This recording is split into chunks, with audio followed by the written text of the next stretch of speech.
कांग्रेस में अंतर्कलह एक बार फिर खुलकर सामने आ गई है। जी हां, इस बार वजह पश्चिम बंगाल में कांग्रेस और इंडियन सेक्युलर फ्रंट यानी आईएसएफ के बीच गठबंधन है।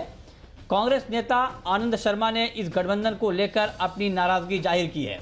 उन्होंने ट्वीट करते हुए कहा है कि सांप्रदायिकता के खिलाफ लड़ाई में कांग्रेस चयनात्मक नहीं हो सकती, हमें सांप्रदायिकता के हर रूप से लड़ना है। आनंद शर्मा ने पश्चिम बंगाल प्रदेश कांग्रेस के अध्यक्ष पर भी तीखे शब्दों में प्रहार किया। वहीं आनंद शर्मा के आरोपों पर अधीर रंजन चौधरी ने कहा कि हम लोग प्रदेश प्रभारी हैं, कोई भी फैसला खुद नहीं लेते जब तक कि आलाकमान से आदेश नहीं मिलता है।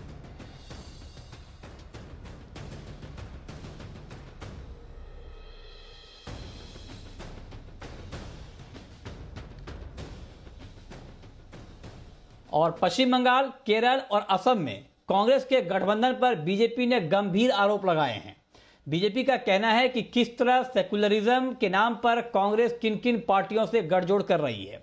बीजेपी ने बताया कि पश्चिम बंगाल में कांग्रेस का आईएसएफ से, केरल में मुस्लिम लीग से और असम में एआईयूडीएफ से गठबंधन है और इन सभी पार्टियों का इतिहास क्या है ये सब जानते हैं, वो सबको पता है। बीजेपी ने कांग्रेस के इन गठबंधन को अपवित्र और ठगबंधन बताया है और कहा है कि कांग्रेस सिर्फ घर वालों की पार्टी है और इसका किसी विचारधारा से लेना देना नहीं है। जहां कांग्रेस रहती है वहां अनहोली इंटेंशन रहता है, उनकी इच्छाएं ही अनहोली है, अनहोली अलायंस रहता है और अनहोली परफॉर्मेंस। जब इंटेंशन ही अच्छे नहीं है तो परफॉर्मेंस अच्छा कैसे हो सकता है? परफॉर्मेंस तो 30 सेकंड में ही सो जाता है। किसी भी राज्य में अगर परफॉर्म और गवर्नेंस की बात की जाए तो राहुल गांधी तो कह ही रहे थे वो 30 सेकंड में सो जाता है। वहां परफॉर्मेंस और डिलीवरी नहीं होती है।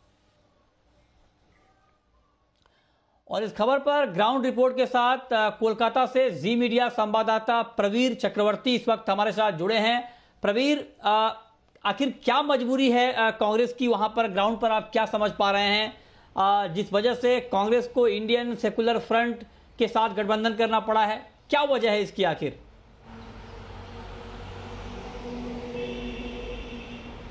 देखिए, बंगाल में जो चुनाव है विधानसभा का, इसमें जो लेफ्ट कांग्रेस एंड आईएसएफ का जो गठबंधन हुआ है, उसमें लेफ्ट का साथ आईएसएफ का जो गठबंधन और जो अंडरस्टैंडिंग वो ठीक है, लेकिन कांग्रेस का साथ आईएसएफ का अभी तक ठीक नहीं हुआ, कुछ अंडरस्टैंडिंग ठीक नहीं हुआ, अभी तक सीट शेयरिंग नहीं हुआ कांग्रेस के साथ आईएसएफ का। क्योंकि आईएसएफ जो सीट डिमांड किया है, जो डिस्ट्रिक्ट में है, मालदा, मुर्शिदाबाद, वो है आईएसएफ इस जगह से, कांग्रेस का जो मजबूती इलाका है, इस जगह से सीट डिमांड किया है, लेकिन कांग्रेस इसको छोड़ने वाला नहीं है।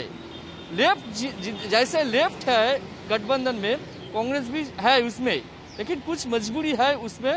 कांग्रेस का जो लीडर है वो कहीं लीडर नहीं चाहता है ये आईएसएफ का साथ जाए कांग्रेस। लेकिन कांग्रेस का जो प्रेसिडेंट है, जो प्रदेश प्रेसिडेंट है यहाँ का अधीर चौधरी, उन्होंने कहा जो सेंट्रल जो कमिटी है, सोनिया गांधी है, राहुल गांधी है, उसका जो सिग्नल है, ग्रीन सिग्नल से ही आईएसएफ का साथ गठबंधन है। लेकिन अभी तक कांग्रेस लीडरशिप खुश नहीं है इस गठबंधन से आईएसएफ के साथ जाने के।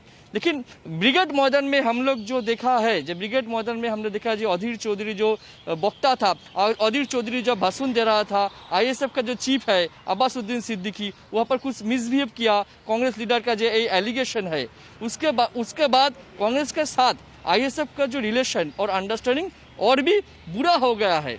ये अभी तक ये बातचीत चल रहा है जो मालदा, मुर्शिदाबाद छोड़ के कुछ डिमांड करे आईएसएफ तो कांग्रेस इसको छोड़ने वाला है। लेकिन अभी तक जो अंडरस्टैंडिंग, सीट शेयरिंग है वो फाइनलाइज नहीं हुआ कांग्रेस के साथ, बल्कि आईएसएफ के साथ लेफ्ट का जो गठबंधन वो ठीक है, अंडरस्टैंडिंग ठीक है। आगे जाके क्या होगा, आईएसएफ के साथ कांग्रेस का फाइनली क्या होगा, सीट शेयरिंग क्या होगा, अंडरस्टैंडिंग क्या होगा, आगे जाके इसके लिए और थोड़ा देर रुकना ही पड़ेगा। जी जी जी, बहुत शुक्रिया प्रवीर आपका ये ग्राउंड रिपोर्ट हम तक पहुंचाने के लिए। आगे बढ़ते हैं। वहीं कांग्रेस की रार जम्मू कश्मीर में भी दिखाई दे रही है। पीएम मोदी की तारीफ करने पर गुलाम नबी आजाद का अपना ही पार्टी कांग्रेस में विरोध तेज हो गया है। आज जम्मू में कांग्रेसी कार्यकर्ताओं ने प्रदर्शन किया। उनकी मांग है कि गुलाम नबी आजाद को पार्टी से निकाल दिया जाए। कांग्रेस कार्यकर्ताओं का कहना है कि पार्टी ने गुलाम नबी आजाद का काफी सम्मान किया है, लेकिन जब उन्हें पार्टी का समर्थन करना चाहिए तब वो बीजेपी से दोस्ती निभा रहे हैं। पार्टी कार्यकर्ताओं का आरोप है कि गुलाम नबी आजाद ने डीडीसी चुनाव में प्रचार नहीं किया, लेकिन वो जम्मू आकर पीएम की तारीफ कर रहे हैं।